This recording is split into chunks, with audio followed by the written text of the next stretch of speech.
I still have no idea what an Andrew WK is. I've been told it's what some irreverent twat thought this year's Bethesda E3 conference needed, but I've also heard it's a one-hit wonder that's famous for doing nothing. However, that's enough about someone as useful as the skid marks in your underpants. Party Hard 2 is a game about being the life of the party.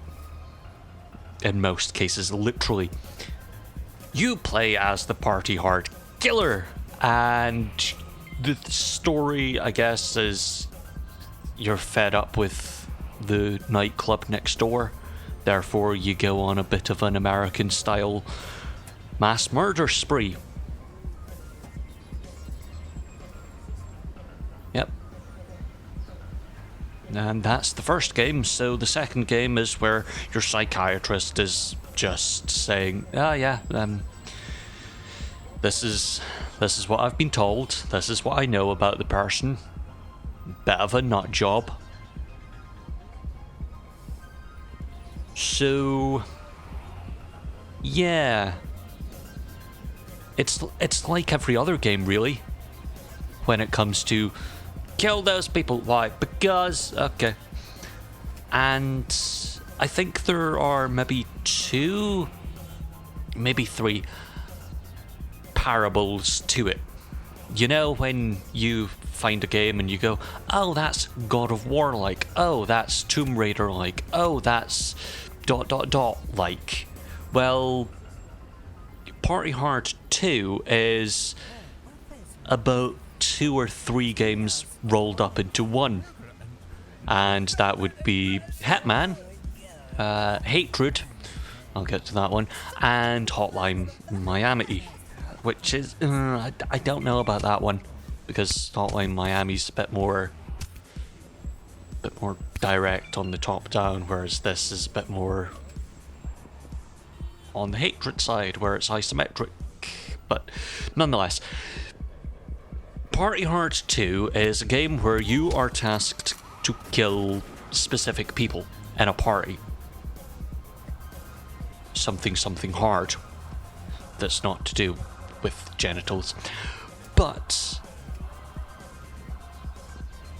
that's all I can say for Hitman. You have targets to kill, and you can kill them. You can kill them however you like. You can blow them up, you can stab them, you can tase them to death, you can wire up a water cooler thing and spill some water. Oh, they're electrocuted. However will their families live on without them? I mean, it's 3 a.m, people are out partying. But who does that? Who genuinely does that? Arseholes, that's who. Nevertheless, let's move on to the hatred side of my discussion here, and that is, yes, isometric. You have to kill people. You can kill everyone if you like. That's it. There's not much beyond that. You're tasked to kill a number of people. Well done. That's it.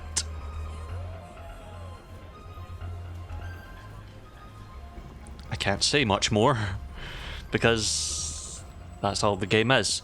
However, there is something that I would like to say, I guess. So, every now and then, practically all the bloody time, you have points where people are calling the cops, or you're having a Benny Hill moment with a security guard. And that's fine. Sometimes they'll try and chase you and arrest you and game over, restart. And then sometimes they'll walk past a trap that you've set, blow up and kill you in the meanwhile, thus forcing you to restart. And then you have times when they just go to their boss and say, hey, this man was in the bet that I didn't want him in, even though there's another way around, that there's no security, but you don't care about that because you're some evil genius or something. I don't know. Looks like some meth head that's going, oh yes, I must... Well, no. Cartel boss wouldn't be the meth head. The person who sells the meth to people. Basically, what I'm saying is, you have instances where people are trying to track you down and kill you or, you know, arrest you in many other cases. So, why can't you hide? That's a genuine question. I'm not just saying, oh, and then here's a way around it.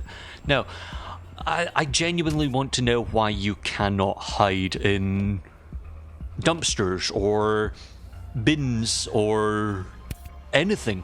Because, well, you can hide dead bodies in a dumpster in this place, that place, the next place.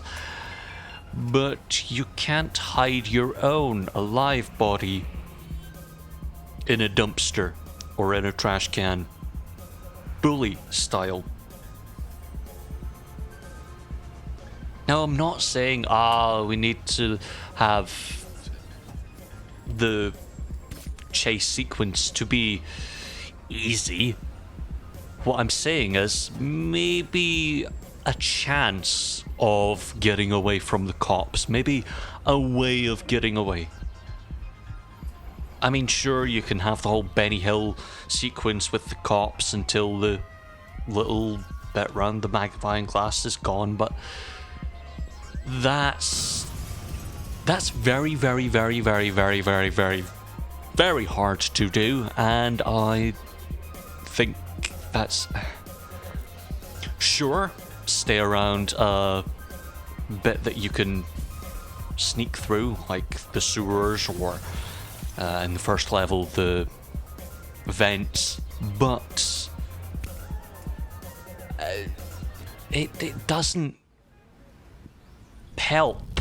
You're just going to stand there for a minute going, okay, come on, round this way, oh yay, you're there.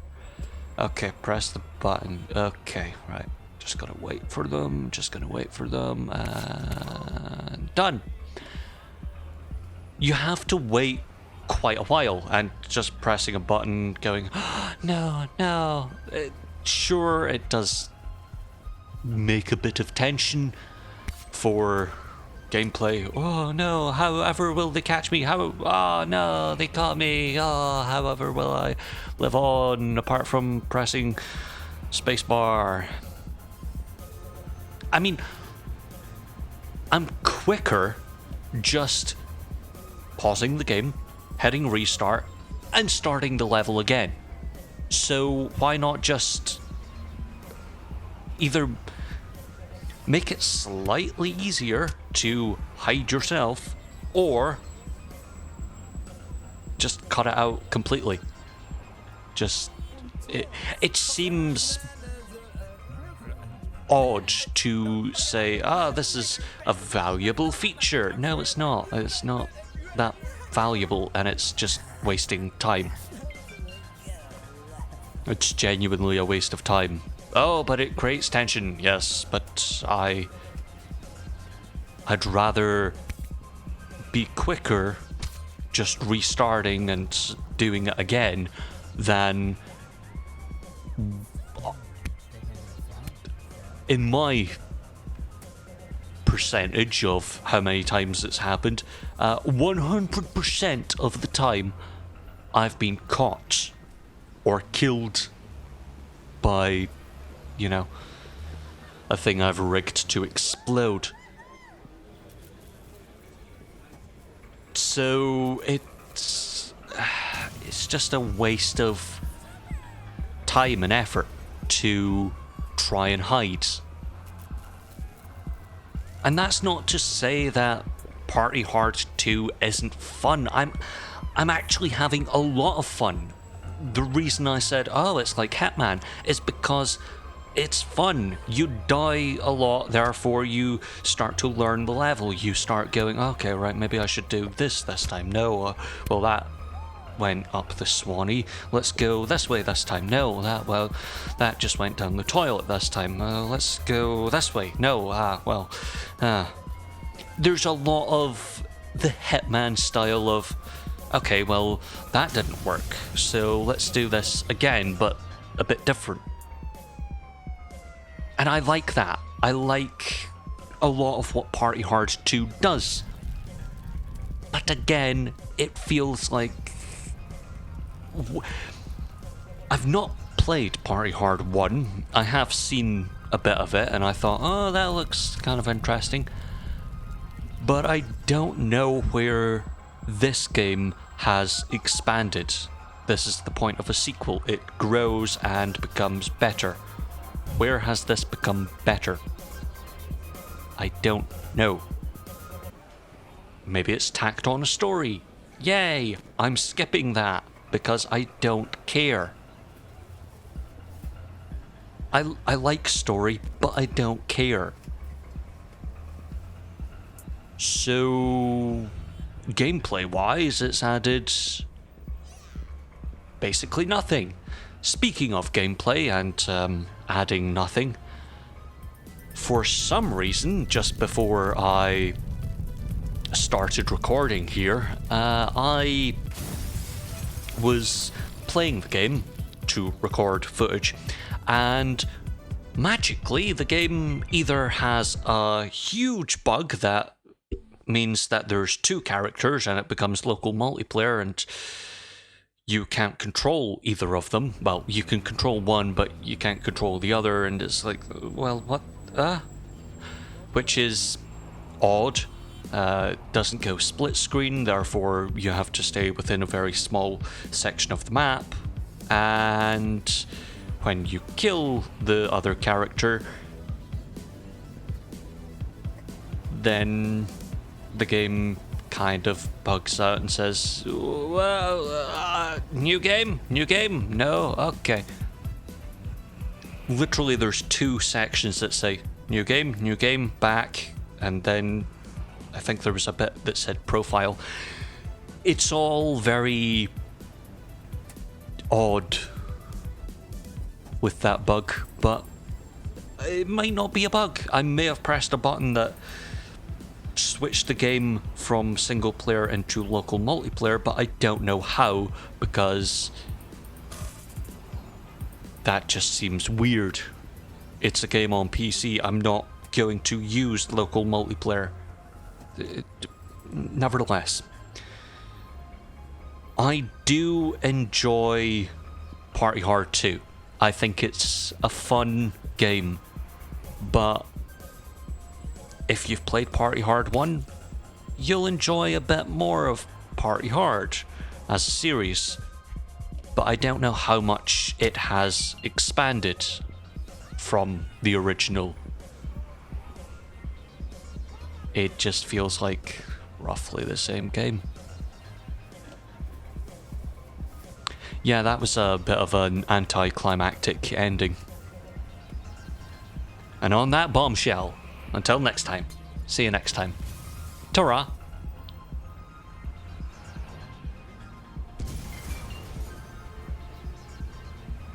Now how the bloody hell do I stab the cop in the face or in the genitals?